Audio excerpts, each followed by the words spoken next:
vous asseoir et nous allons maintenant lire les textes en rapport avec la prédication que Jean-Pierre m'a demandé.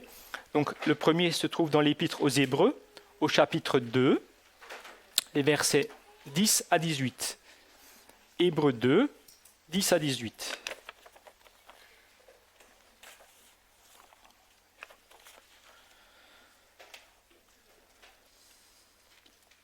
Il convenait, en effet, que celui pour qui et par qui sont toutes choses, et qui voulait conduire à la gloire beaucoup de fils, ait élevé à la perfection par les souffrances le prince de leur salut.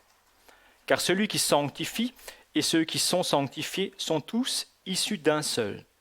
C'est pourquoi il n'a pas honte de les appeler frères lorsqu'il dit « J'annoncerai ton nom à mes frères, je te célébrerai au milieu de l'assemblée. Et encore, je me confierai en toi, et encore, me voici, moi et les enfants que Dieu m'a donnés. Ainsi donc, puisque les enfants participent au sang et à la chair, il y a également participé lui-même, afin que par la mort, il rende impuissant celui qui a la puissance de la mort, c'est-à-dire le diable. Ainsi, il délivre tous ceux qui, par crainte de la mort, étaient toute leur vie retenus dans la servitude. Car assurément, ce n'est pas à des anges qu'il vient en aide, mais c'est à la postérité d'Abraham. En conséquence, il a dû être rendu semblable en toutes choses à ses frères, afin qu'il soit un souverain sacrificateur miséricordieux et fidèle dans le service, pour faire l'expiation des péchés du peuple. Car du fait qu'il a souffert lui-même et qu'il a été tenté, il peut secourir ceux qui sont tentés. Première lecture. La deuxième lecture se trouve dans l'évangile de Luc, au chapitre 10, les versets 38 à 42.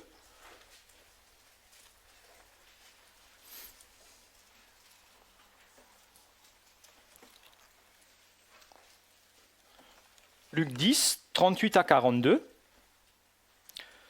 Comme Jésus était en chemin avec ses disciples, il entra dans un village et une femme nommée Marthe le reçut dans sa maison.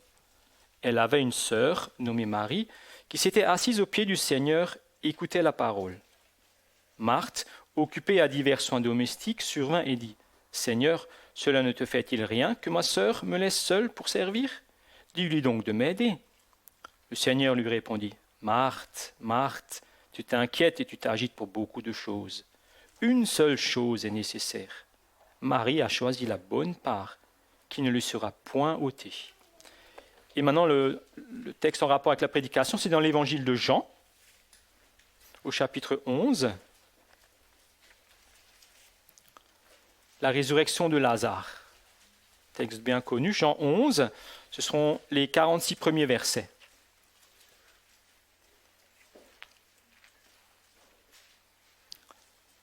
Il y avait un homme malade, Lazare de Béthanie, village de Marie et de Marthe, sa sœur. C'était cette Marie qui oignit de parfum le Seigneur et qui lui essuia les pieds avec ses cheveux, et c'était son frère Lazare qui était malade. Les sœurs envoyèrent dire à Jésus, « Seigneur, voici celui que tu aimes est malade. » Après avoir entendu cela, Jésus dit, « Cette maladie n'est point à la mort, mais elle est pour la gloire de Dieu, afin que le Fils de Dieu soit glorifié par elle. » Or, Jésus aimait Marthe et sa sœur et Lazare.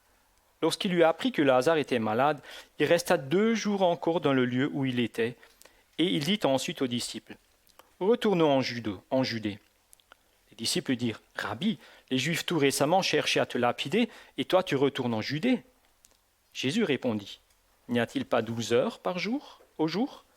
Si quelqu'un marche pendant le jour, il ne bronche point, parce qu'il voit la lumière de ce monde.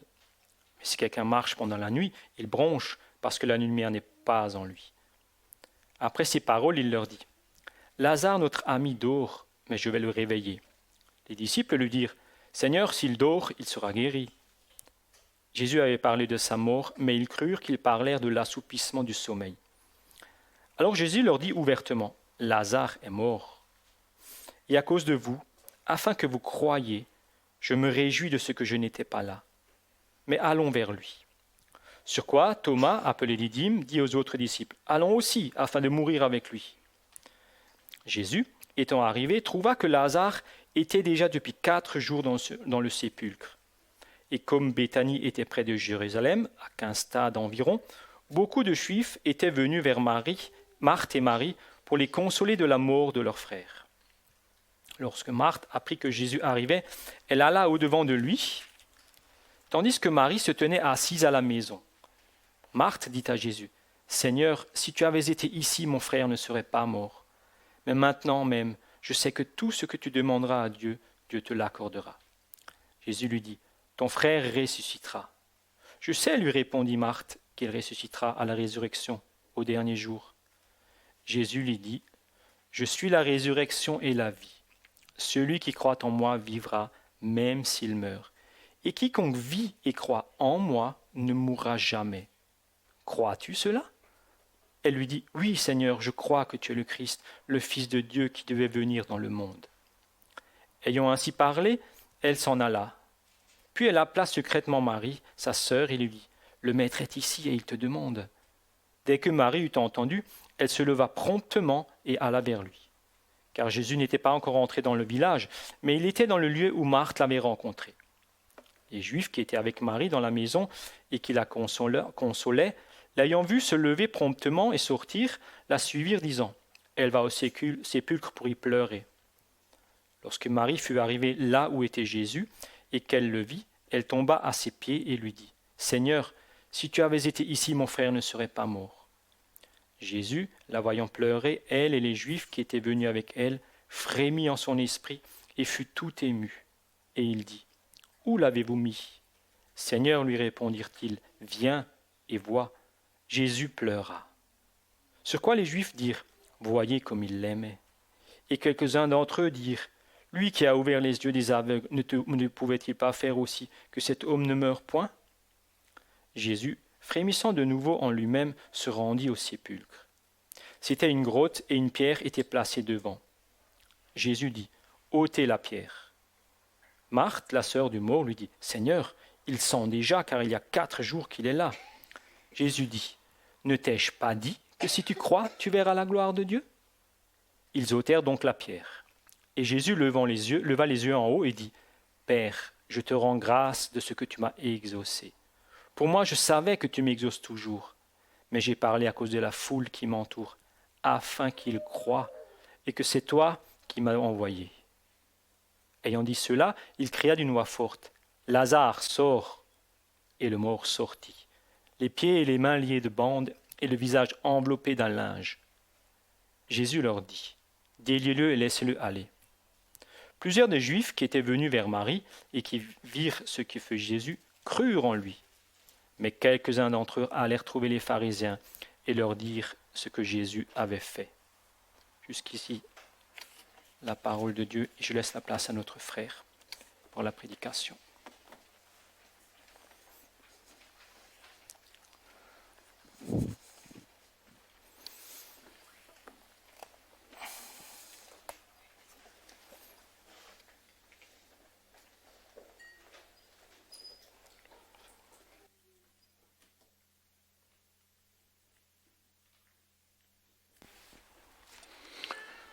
Je vous invite à garder votre Bible ouverte sur le passage de Jean 11 que nous avons lu pour pouvoir mieux suivre.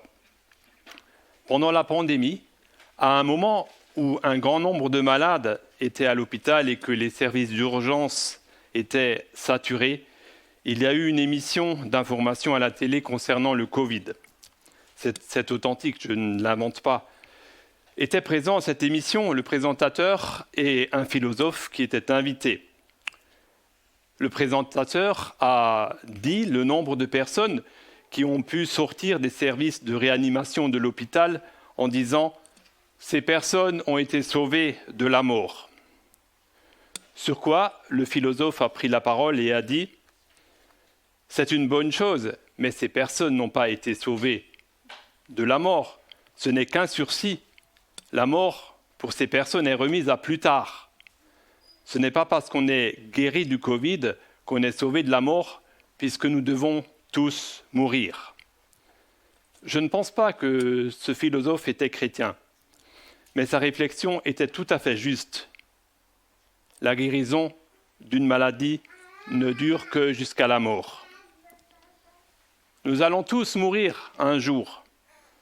Un jour, notre vie ici-bas prendra fin, sauf si le Seigneur revient avant. Peut-être que vous vous dites, je suis encore jeune, j'ai toute ma vie devant moi, et si je meurs quand je serai vieux, c'est dans très très longtemps. Nous ne savons pas quand nous devrons mourir. On peut mourir jeune. Quand j'étais jeune, j'avais un copain qui est mort dans un accident de voiture. Je devais avoir 20 ans et lui 21 ans. Il s'appelait Jean-Luc. Quand la mort vient, elle met fin à tous nos plans, tous nos projets, et tout est fini pour nous sur cette terre. Et que d'efforts les hommes font pour ne pas voir la mort. Pourtant, il est impossible d'y échapper. De par sa nature, l'homme est pendant toute sa vie préoccupé par la crainte de la mort, même s'il évite d'en parler, et même si aujourd'hui c'est devenu presque un sujet tabou. Pourtant, Jésus, le Fils de Dieu, dit que celui qui croit en lui ne mourra pas. Et c'est là la délivrance la plus merveilleuse qui soit, qui dépasse tout ce que les hommes auraient pu imaginer.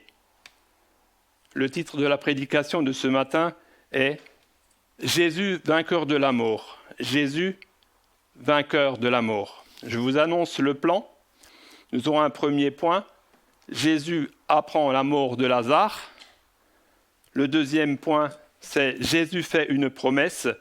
Et le troisième point, Jésus ressuscite Lazare. Dans chacun de ces points, il y aura 2 sous-points.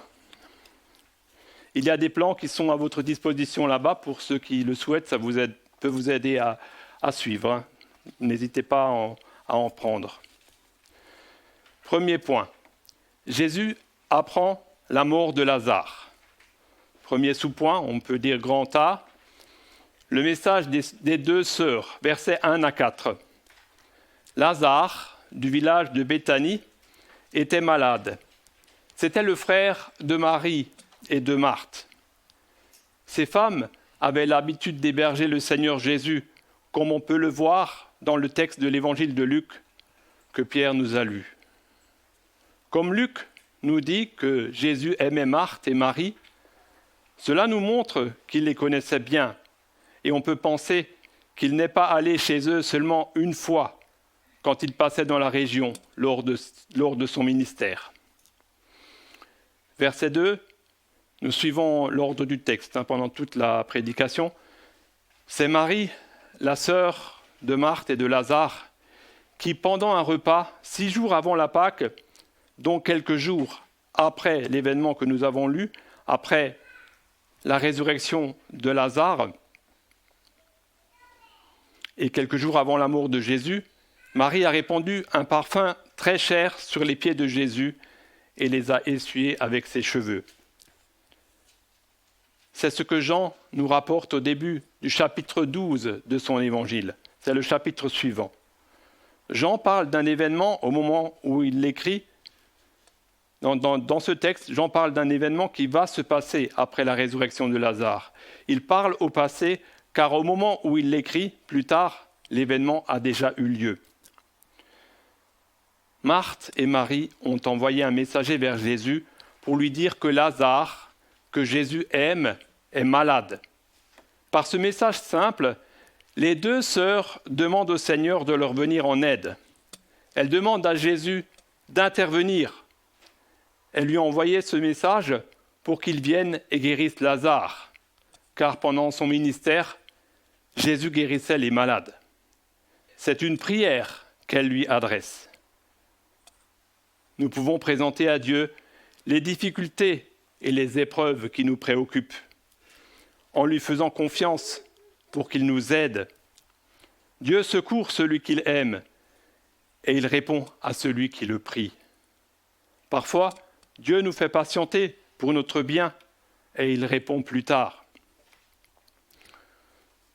Verset 4, que voulait dire Jésus par « cette maladie n'est point pour la mort ». Jésus dit cela en prévoyant déjà la résurrection de Lazare. Le passage ne nous dit pas exactement quand Lazare est mort. Bien que Lazare soit mort de cette maladie, Jésus dit ça parce que bientôt il va lui rendre la vie et il savait que Lazare ne resterait pas mort. Comment cette maladie pouvait-elle être pour la gloire de Dieu ? Dieu est glorifié lorsque Jésus est glorifié. Jésus a été glorifié par le miracle de la résurrection de Lazare. Verset 40, c'est plus loin dans le texte. Jésus dit à Marthe, « Ne t'ai-je pas dit que si tu crois, tu verras la gloire de Dieu ?» Après ce miracle, des Juifs se sont convertis. Verset 45, plusieurs des Juifs venus chez Marie, qui avaient vu ce qu'il avait fait, crurent en lui.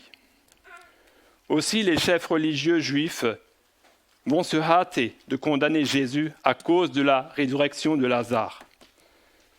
C'est la fin du chapitre que nous n'avons pas lu. Et par cette condamnation, la gloire de Jésus va atteindre son plus haut sommet. Cette maladie de Lazare est le point de départ qui va conduire le Fils de Dieu à la mort et à la résurrection. Et par la résurrection de Jésus, Dieu offre à tous ceux qui ont la foi en Christ d'avoir part à cette résurrection.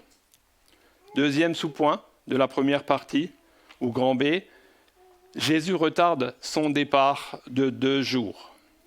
Ce sont les versets 5 à 16. Quand Jésus a appris la maladie de Lazare, il est resté encore 2 jours où il était. On pourrait penser, mais il reste loin de Béthanie au moment où on a le plus besoin de lui, alors que Lazare était mourant. Il aurait dû vite venir de suite. Mais le verset 5 nous dit que Jésus aimait Marthe et sa sœur et Lazare. Jésus a agi ainsi par amour envers cette famille de Béthanie. Au moment où Lazare est mort, Jésus l'a su immédiatement, par connaissance surnaturelle. Par conséquent, son retard n'avait plus d'influence sur l'état de Lazare. Où est-ce que Jésus était lorsque le messager lui a annoncé la maladie de Lazare ? Le chapitre précédent, ne cherchez pas, Jean chapitre 10, verset 40, nous dit « Jésus s'en alla de nouveau au-delà du Jourdain, là où Jean avait d'abord baptisé. » Il a fallu au moins une journée de marche au messager pour aller de Béthanie jusqu'au Jourdain, suivant l'endroit exact où était Jésus.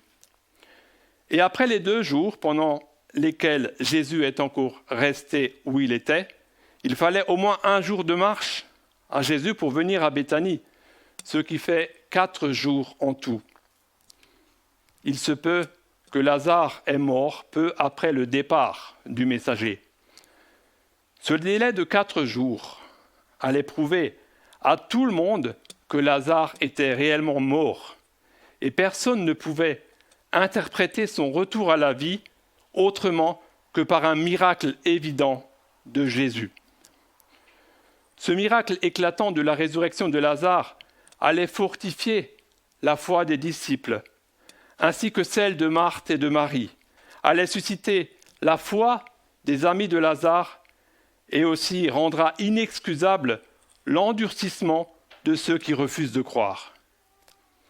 Par ce retard, la résurrection de Lazare sera connue de tous comme un fait établi et certain. Jésus va démontrer qu'il est la résurrection et la vie. Versets 7 et 8. Lorsque Jésus parle de retourner en Judée, les disciples essayent de le dissuader en lui rappelant que les Juifs cherchaient à le lapider encore tout récemment. Toujours au chapitre précédent, Jean 10, verset 31, il nous a dit « Les Juifs ramassèrent des pierres pour le lapider ». C'était très dangereux de retourner en Judée. Les disciples ont peur pour Jésus et pour eux-mêmes. Ils ne voulaient pas retourner en Judée parce qu'ils avaient peur et ils essayaient de convaincre le Seigneur Jésus de ne pas y aller. Verset 9, Jésus répondit, « N'y a-t-il pas 12 heures dans le jour ?»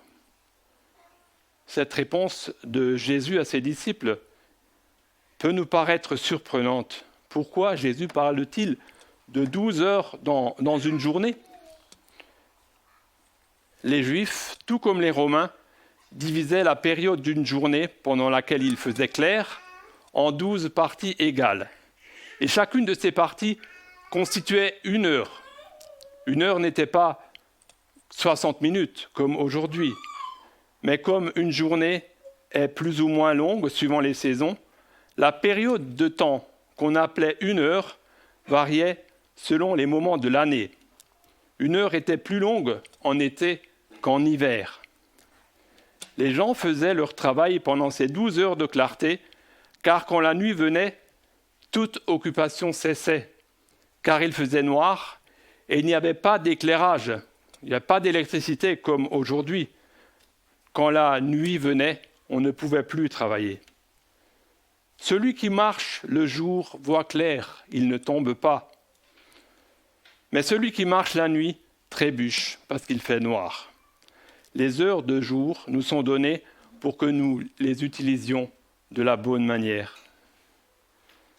Comment est-ce que Jésus rassure ses disciples par ces paroles ? Ce qu'il leur dit a un sens plus profond.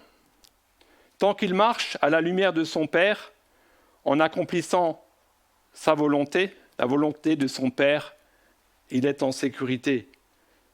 La journée de sa vie est peut-être bientôt terminée, mais il faut terminer le travail de la mission que le Père lui a confiée, tant qu'il fait encore jour, avant l'heure des ténèbres. Jésus se rend à Béthanie, alors qu'il est manifeste qu'il va au-devant d'une mort certaine.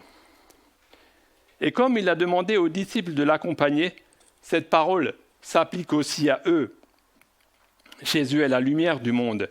C'est ce qu'il nous dit dans Jean chapitre 8, verset 12. Il est avec ses disciples et ils doivent aussi faire les œuvres que Dieu leur a confiées. Celui qui obéit à la parole de Dieu, Dieu le conduira, le guidera et le protégera.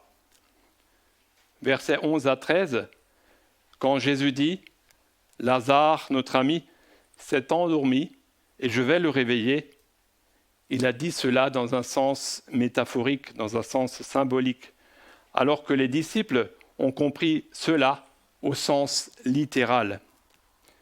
Ils disent, les disciples, « Seigneur, s'il s'est endormi, il sera sauvé. » Les disciples étaient convaincus que Jésus parlait au sens propre et donc que Lazare dormait. Pour eux, le fait que Lazare dormait était comme un signe qu'il allait guérir, et cela sans que Jésus intervienne. Verset 14, « Cela conduit Jésus à déclarer clairement « Lazare est mort ». En grec, le verbe est conjugué de telle manière à mettre l'accent sur le fait que l'événement est irréversible, sans retour en arrière possible. Jésus se réjouit pour ses disciples de ce qu'il n'était pas là quand Lazare est mort. Jésus savait qu'il allait ressusciter Lazare. Pour que les disciples voient que la résurrection de Lazare était une intervention éclatante de Dieu, il a fallu que cette résurrection n'ait pas lieu immédiatement après la mort de Lazare, mais qu'elle ait lieu plus tard. Cela peut paraître dur humainement, notamment pour Marthe et Marie, mais l'évangéliste Jean nous dit au verset 5 que l'amour de Jésus était à l'œuvre dans cette manière de faire. Quand Jésus dit « afin que vous croyiez », cela ne veut pas dire que les disciples n'avaient pas la foi, mais cela veut dire que leur foi était encore faible et devait grandir pour devenir une foi plus mature et plus forte.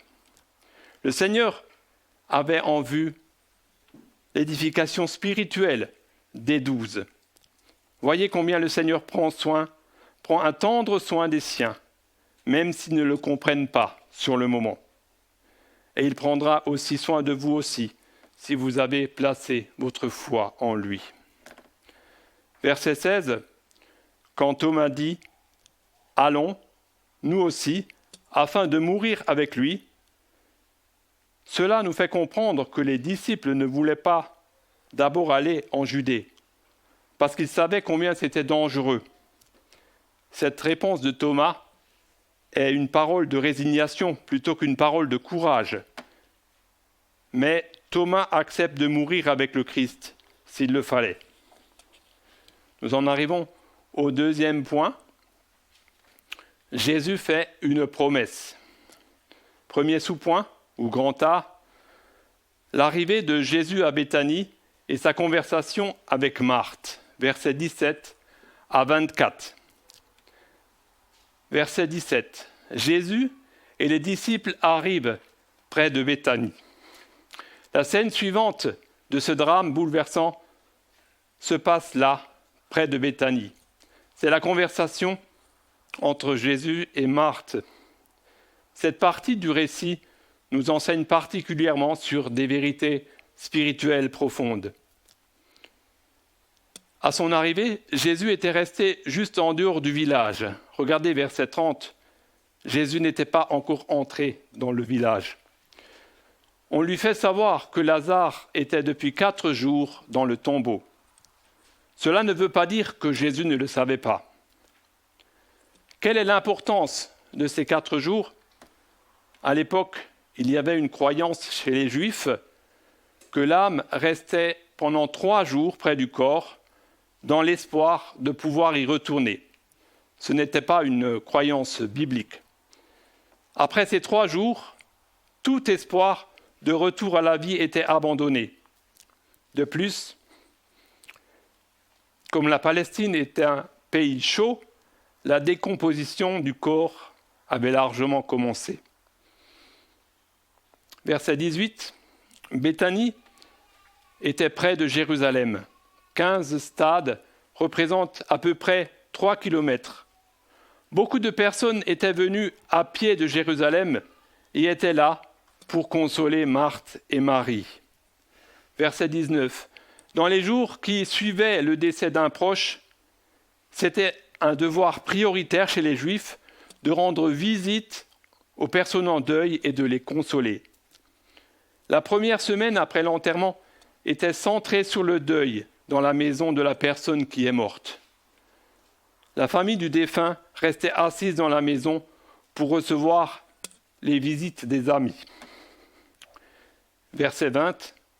Lorsque Marthe a appris que Jésus est arrivé, Marthe part à la rencontre de Jésus pour pouvoir s'entretenir seule avec lui.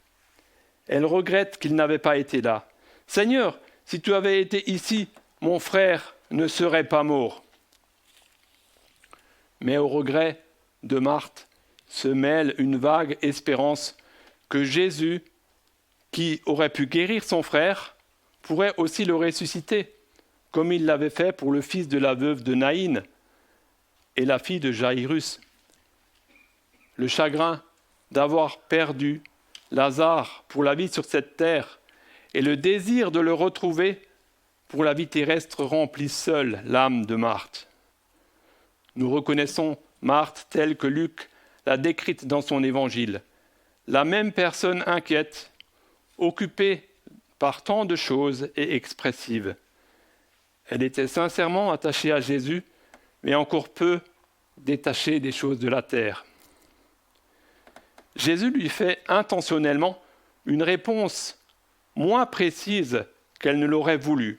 « Ton frère ressuscitera », ce qui peut s'appliquer à une vie à venir aussi bien qu'à la vie présente sur cette terre. Marthe insiste. Elle répond « Je sais qu'il ressuscitera à la résurrection au dernier jour. » Verset 24.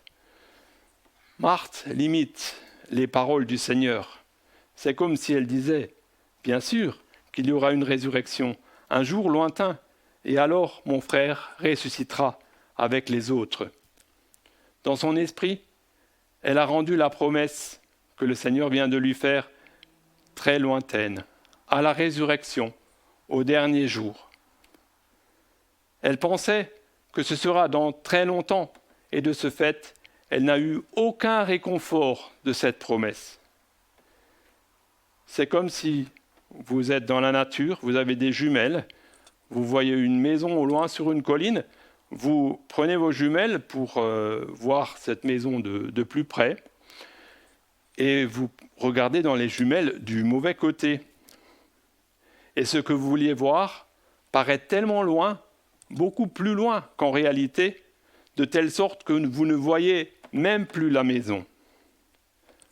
Marthe a rendu la promesse impersonnelle. Au lieu de réaliser ce qui aurait été une grande consolation pour elle, elle a mêlé Lazare à tous les autres morts. C'est comme si elle disait « Oui, il ressuscitera au dernier jour », quand les millions d'hommes qui sont morts, aujourd'hui on pourrait dire les milliards d'hommes, ressusciteront de leur tombe. Aucun doute que Lazare ressuscitera pour le repos éternel. Mais cela ne lui apportait aucune consolation. Deuxième sous-point, la promesse de Jésus, versets 25 à 27. Verset 25. Maintenant, nous arrivons au point culminant du récit qui est la clé pour comprendre notre passage. Jésus déclare « Moi, je suis la résurrection et la vie. » Je suis, c'est le nom de Dieu dans l'Ancien Testament. Dieu avait dit à Moïse, depuis le buisson en feu, que son nom est « Je suis ». Ces paroles de Jésus, « Je suis la résurrection et la vie », nous montrent la conception que le Seigneur a de la mission que le Père lui a confiée. Il sait qu'il est venu pour cette mission, à laquelle il s'identifie complètement. Il parle ici en connaissance de cause de ce qui va arriver de manière certaine dans peu de temps, comme si sa résurrection avait déjà eu lieu. Jésus savait qu'il allait vers la mort la plus affreuse qu'on peut concevoir, la mort de la croix, vers une mort avec des souffrances physiques terribles et des souffrances morales encore beaucoup plus terribles, car il allait être frappé de la colère de Dieu à cause de nos péchés. Qu'est-ce qui soutient Jésus dans cette situation ? C'est avant tout le fait de savoir qu'il accomplit la volonté de son Père. Il est mort à notre place pour que nous ayons la vie. Il a donné sa vie pour que ceux qui méritent la mort puissent vivre. Jésus, par un don total et entier de sa personne, savait que la croix vers laquelle il marchait est l'unique chemin par lequel il peut apporter la vie éternelle à ce monde asservi à la mort. Il regardait à sa résurrection, à son ascension, au salut de son Église qu'il allait racheter, au triomphe final par l'œuvre de la rédemption achevée. Ésaïe, chapitre 53, verset 11 nous dit « À cause du travail de son âme, il rassasiera ses regards. » La mort ne pouvait pas le retenir, car il est le prince de la vie. En ressuscitant, il a vaincu le péché, le diable et la mort. Bien qu'au moment où Jésus parle à Marthe, ces événements n'étaient pas encore arrivés, Jésus savait qu'ils étaient tout proches. Le début du chapitre suivant, le chapitre 12 de l'évangile de Luc, commence ainsi. 6 jours avant la Pâque de Béthanie, Jésus allait se rendre à Jérusalem pour y mourir pendant la Pâque et pour ensuite ressusciter. Je suis la résurrection et la vie. Remarquez que dans cette affirmation de Jésus, la résurrection précède la vie. Parce que pour les hommes mortels qui sont de par nature morts dans leur péché, la vie nouvelle que Jésus donne est le résultat de sa résurrection. Et la vie nouvelle que Jésus donne est comme une résurrection. L'enseignement des évangiles n'est pas différent de l'enseignement des lettres des apôtres, ni de l'Apocalypse. Juste quelques versets pour le montrer. Éphésiens chapitre 2, verset 5 nous dit « Nous qui étions morts par nos fautes, Dieu nous a rendus à la vie avec le Christ. Dans Apocalypse chapitre 20, passage sur lequel notre pasteur a prêché dimanche dernier, le verset 4 nous dit « Ils revinrent à la vie et ils régnèrent avec Christ ». Et le verset 6 du même chapitre Apocalypse 20 nous dit « Heureux et saints ceux qui ont part à la première résurrection ». Il s'agit de la nouvelle naissance, de la régénération et de la conversion. Voyez comment le Seigneur Jésus-Christ s'adresse à Marthe avec sagesse. Il ne la reprend pas sévèrement. Par ses paroles, « Je suis la résurrection et la vie », Jésus se révèle à Marthe pour qu'elle ait une ferme espérance et une foi plus profonde. Combien ces paroles sont douces pour Marthe. Et il ne lui dit pas « Je peux ressusciter Lazare par mes prières », mais il lui dit « Je suis moi-même la résurrection ». Notre Seigneur est la résurrection et la vie, et il l'a toujours été. Il est celui qui crée, qui donne et qui maintient la vie. Et cette vie, c'est lui-même. Il veut faire comprendre à Marthe qu'il est lui-même exactement ce qu'elle voulait pour son frère. Il veut lui apprendre à regarder à lui seul. Jean nous dit dans sa première lettre, 1 Jean, chapitre 5, versets 11 et 12, je cite, ne cherchez pas, « Dieu nous a donné la vie éternelle et cette vie est dans son Fils. Celui qui a le Fils a la vie, celui qui n'a pas le Fils n'a pas la vie. » C'est comme si Jésus disait à Marthe, « Celui qui me possède, possède la vie. Ton frère, en mourant, me possédait-il ?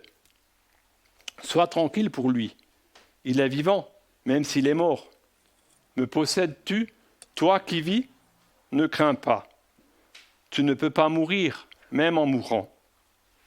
Je suis avec tous ceux qui m'appartiennent, et aucun d'eux ne mourra jamais, parce que je suis pour eux la résurrection et la vie. » La résurrection et la vie étaient là, debout devant Marthe, lui souriant et réjouissant son cœur lourd.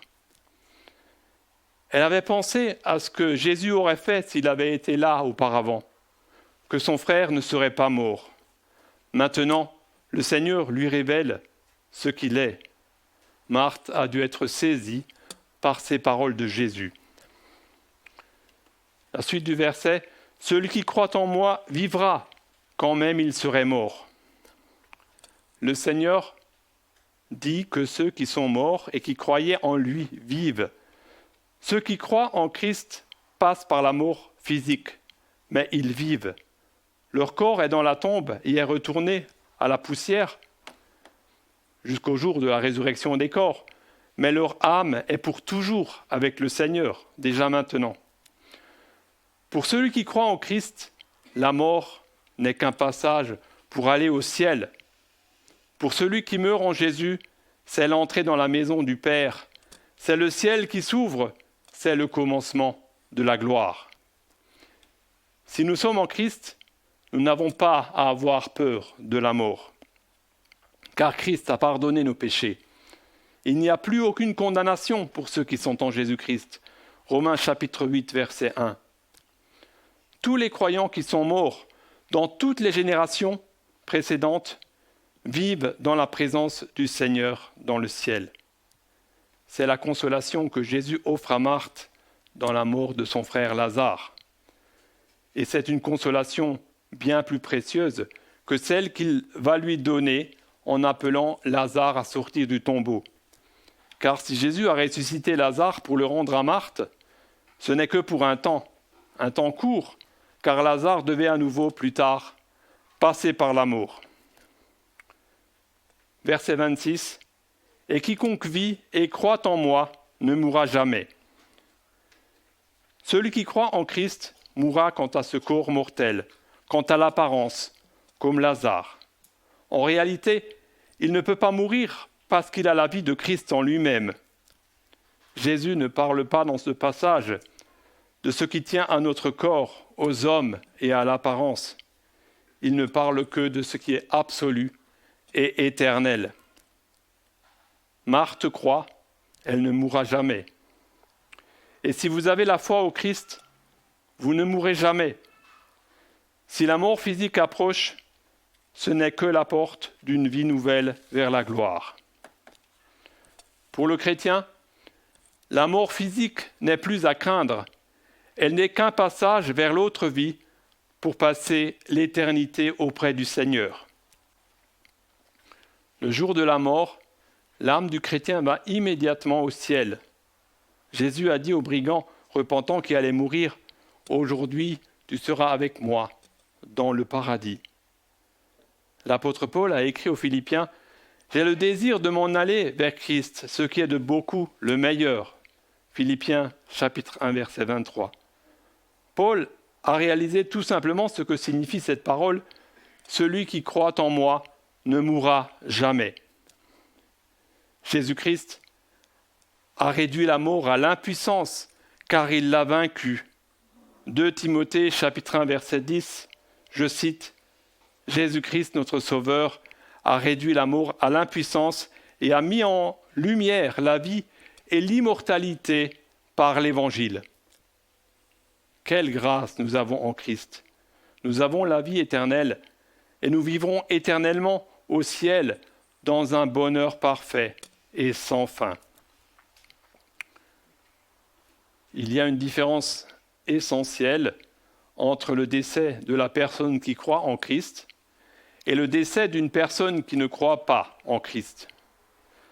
La mort de celui qui n'est pas en Christ est quelque chose de terrifiant parce qu'il est perdu. Parce que cette personne est perdue. Pour le pécheur qui ne s'est pas confié en Christ pour recevoir le pardon de ses péchés, il comparaîtra devant Dieu avec ses péchés qui le condamneront. Pour lui, c'est l'enfer qui va s'ouvrir. La mort est l'entrée dans les tourments éternels. Et le corps ira rejoindre l'âme après la résurrection des corps, quand Jésus reviendra. Maintenant, revenons à Marthe. Elle a dû être saisie par ces paroles de Jésus. Et comme c'est la foi qui a accès à cette vie, Jésus lance un appel direct à Marthe. Crois-tu cela ? Marthe répond par une simple expression de sa foi. Oui, Seigneur, je crois que tu es le Fils de Dieu, celui qui devait venir dans le monde. Rappelez-vous dans quel but Jean a écrit son évangile. Jean chapitre 20, verset 31. Ceci est écrit, afin que vous croyiez que Jésus est le Christ, le Fils de Dieu, et qu'en croyant, vous ayez la vie en son nom. Nous arrivons au troisième point. Jésus ressuscite Lazare. Donc, premier sous-point du troisième point, la rencontre de Jésus avec Marie et les Juifs qui sont venus consoler les deux sœurs. Verset 28. Jésus, qui était encore à l'extérieur du village de Béthanie, envoie Marthe chercher sa sœur Marie, qui était restée assise à la maison où les Juifs étaient venus pour consoler Marthe et Marie. Marthe savait que Jésus venait d'échapper à la mort quand les Juifs voulaient le lapider, dans Jean chapitre 10. C'est peut-être pour cela qu'elle parle secrètement à Marie pour que la venue de Jésus reste discrète. Marthe appelle Jésus le Maître. Cela nous montre le respect que ces deux femmes avaient pour Jésus. Marie obéit sans délai. Marthe a cherché Marie tout en souhaitant que Marie vienne seule et que les Juifs restent à la maison. Mais le Christ avait une autre intention. Il voulait que ces Juifs soient témoins du miracle de la résurrection de Lazare. Les Juifs qui étaient là ont été conduits par Dieu à assister à la résurrection de Lazare, alors qu'ils ne pensaient pas du tout à ça. Ils pensaient que Marie allait au tombeau pour y pleurer, et ils l'ont suivi. Verset 32. Marie arrive auprès de Jésus. Elle tombe à ses pieds. Cela nous montre que Jésus était honoré par Marie, car elle savait qu'il était le Fils de Dieu. Elle répète ensuite la même déclaration que Marie avait faite lorsqu'elle a rencontré le Seigneur. « Si tu avais été ici, mon frère ne serait pas mort. » Versets 33 à 35, il nous a dit « Jésus frémit dans son esprit et fut troublé. » Et au verset 35, Jésus pleura. Si Jésus n'avait pas été ému de compassion par les larmes de Marie et des Juifs, il aurait eu la même attitude qu'avant, sans rien changer dans son comportement. Mais il va jusqu'à pleurer avec eux. Ça ne veut pas dire qu'il ne se maîtrisait pas du tout. Il voulait montrer ainsi sa compassion et son affection quand il a vu Marie et les Juifs pleurer. Comment peut-on comprendre que celui qui est le Fils de Dieu a frémi en son esprit et a été troublé? Quand le Fils de Dieu est devenu homme, il a été rendu semblable de son plein gré en tout point à ses frères, excepté le péché. C'est ce que nous dit Hébreux 2, que nous avons lu tout à l'heure. Il a éprouvé des sentiments, des affections. Il a eu faim, il a connu la soif, la fatigue. Certainement aussi, le Seigneur a regardé plus loin en pensant à la misère de tout le genre humain asservi à la mort. Jésus est profondément bouleversé en pensant à la cause de toute maladie et de toute mort, le péché de l'humanité dans un monde marqué par la chute. Romains 5, verset 12 nous dit « Par un seul homme, il s'agit d'Adam, le péché est entré dans le monde et par le péché la mort. Et ainsi la mort a atteint tous les hommes parce que tous ont péché. » La mort est la conséquence du péché.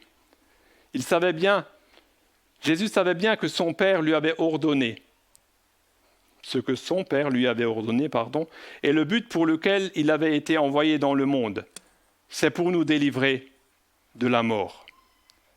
C'est pourquoi nous avons lu dans Hébreux chapitre 2, où il nous a dit que Jésus-Christ a participé lui aussi au sang et à la chair, afin d'écraser par sa mort celui qui détenait le pouvoir de la mort, c'est-à-dire le diable, et de délivrer tous ceux qui, par crainte de la mort, étaient toute leur vie retenus dans l'esclavage.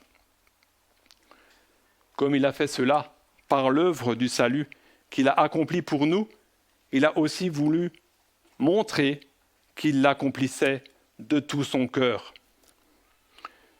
Verset 36. Les larmes de Jésus ont suscité 2 réactions chez les Juifs.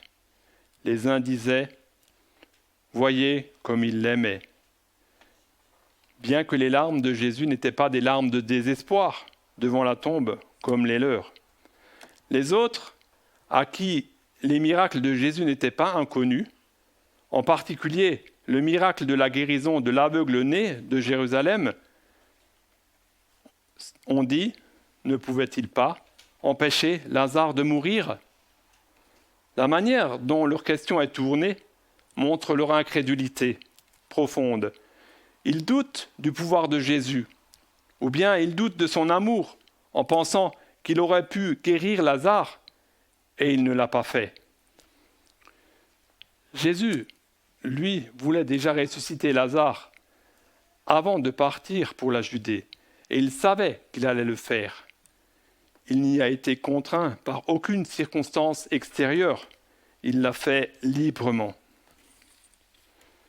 Deuxième sous-point, ou grand B, de la 3e partie, la résurrection de Lazare. Verset 38. Jésus n'est pas venu au tombeau de Lazare comme un spectateur qui ne fait rien, mais comme un vaillant héros. Car il avait devant lui l'esclavage de la mort qu'il devait vaincre. Ne soyons pas surpris s'il frémit de nouveau en lui-même. Comment étaient les tombes à l'époque en Palestine ? Les tombes des familles aisées étaient creusées dans un rocher, à flanc de coteau. On y accédait par une ouverture devant laquelle on roulait une grande pierre ronde. Et c'est là que les morts y étaient déposés. Verset 29, je lis, Jésus dit, « ôtez la pierre. » Marthe, la sœur du mort, lui dit, « Seigneur, il sent déjà, car c'est le 4e jour. » Que veut dire cette réponse de Marthe ? La Palestine est un pays chaud, où la décomposition des corps commence rapidement. Aussi, à partir du 4e jour, quand le corps commençait à se décomposer, les Juifs considéraient un décès comme irrévocable. Imaginez l'odeur répugnante d'un corps qui se décompose, même si les Hébreux employaient des aromates.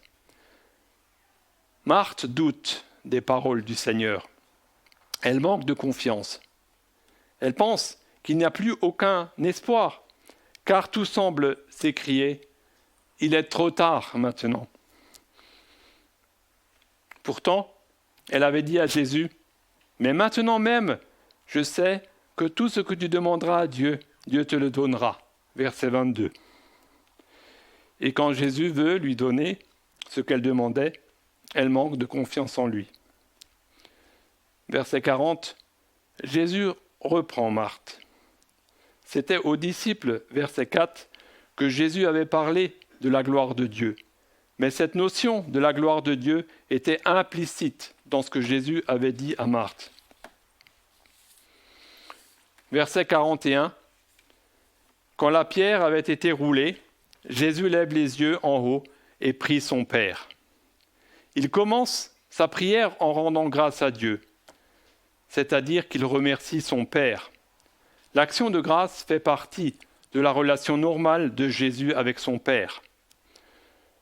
Le Père et le Fils sont en communion, et le Fils a fait la volonté du Père quand il était sur la terre. Il le remercie de ce qu'il a toujours exaucé ses prières. Verset 42, Jésus prie son Père devant le sépulcre pour que les hommes qui étaient là sachent que c'est le Père qui l'a envoyé.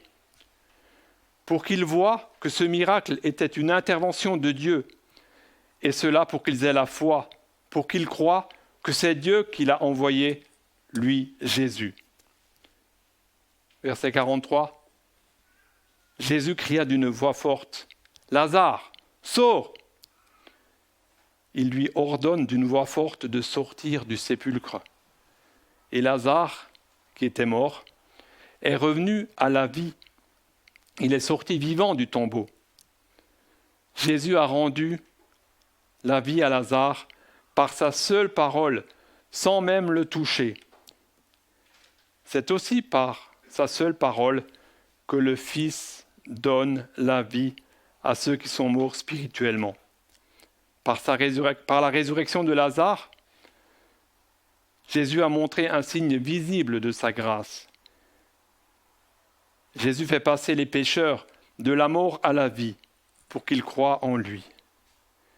Et Jésus a démontré qu'il a le pouvoir sur la vie et sur la mort. Il a démontré que la promesse qu'il a faite pour tous les croyants est une promesse certaine. Cette promesse, je vous la relis parce qu'elle est tellement importante, versets 25 et 26. « Celui qui croit en moi vivra, quand même il serait mort, et quiconque vit et croit en moi ne mourra jamais. » Cette promesse est vraie, et rien ni personne ne peut changer cela. Romains, chapitre 4, verset 17 nous dit « Dieu donne la vie aux morts et appelle à l'existence celle qui n'existe pas. » Il donne la vie aux morts et il démontre ainsi ce qu'il veut être et ce qu'il est pour les hommes, la résurrection et la vie. Verset 44, l'évangéliste Jean nous parle de bandes qui entouraient les membres de Lazare et du linge qui couvrait sa tête. Comme Lazare, rendu à la vie, pouvait marcher, on peut penser que chacune de ses jambes était entourée séparément de bandelettes. Jean veut nous montrer dans son évangile que Lazare est sorti du sépulcre comme il y avait été déposé. Ensuite, Jésus dit aux Juifs de délier les bandelettes pour qu'ils touchent de leurs mains Lazare vivant, qu'ils avaient vu de leurs yeux. Cela pour qu'ils soient vraiment convaincus par ce miracle à la gloire de Dieu. La résurrection de Lazare est le 7e miracle de Jésus que Jean nous rapporte dans son évangile, et le plus grand de tous, à l'exception de sa propre résurrection, celle de Jésus lui-même. Certainement, les autres évangiles nous racontent que Jésus a ressuscité d'autres morts. Mais il s'agit ici d'un mort qui est mort depuis 4 jours, qui sentait et qui commençait à se décomposer. Quel a été l'effet de ce miracle chez les Juifs qui étaient venus consoler Marthe et Marie ? Verset 45. Il nous est dit que plusieurs ont cru en Jésus. Et verset 46. Mais quelques-uns sont allés chez les pharisiens pour leur dire ce que Jésus avait fait. Et nous voyons dans les versets suivants, que vous pouvez lire à la maison, que ce miracle a amené les chefs religieux juifs à condamner Jésus à mort. Verset 53, « Dès ce jour, ils résolurent de le faire mourir. » Mais Jésus est avant tout mort parce que c'était dans le plan de Dieu et il est ressuscité. Je vous relis encore une fois cette promesse de Jésus. « Moi, je suis la résurrection et la vie. Celui qui croit en moi vivra, quand même il serait mort, et quiconque vit et croit en moi ne mourra jamais. » Croyez-vous cela ? C'est la question que Jésus a posée à Marthe, et c'est la question que je vous pose maintenant. Si vous croyez en Christ, vous êtes heureux, parce que vous êtes sauvés. Vous êtes passés de la mort à la vie. Vous avez la vie du Christ, la vie éternelle. La résurrection est déjà pour vous une réalité présente. Vous pouvez être paisible et confiant en Jésus-Christ sur cette terre, même s'il y a des épreuves, parce que vous savez que vous vivrez toujours avec lui dans le ciel. Quand le Seigneur vous rappellera, la mort ne sera qu'un passage pour entrer dans sa présence pour toujours. Est-ce que vous avez encore peur de la mort ? Vous n'avez aucune raison d'avoir peur de la mort, puisque cette promesse est pour vous. Faites entièrement confiance à Jésus. Vous pouvez réaliser ce qu'implique cette réalité de cette promesse, la réalité de cette promesse. Et Jésus peut aussi vous donner d'être paisible le jour où la mort viendra.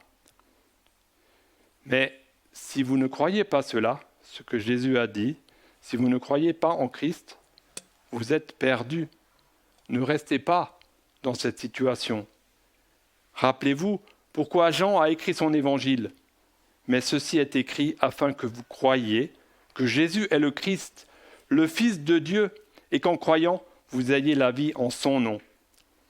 Alors, n'attendez pas, repentez-vous et venez au Seigneur Jésus pour qu'il pardonne vos péchés. Croyez qu'il est mort et ressuscité pour vous. Croyez à cette promesse de Jésus. Alors vous ne mourrez pas et vous vivrez toujours. Amen.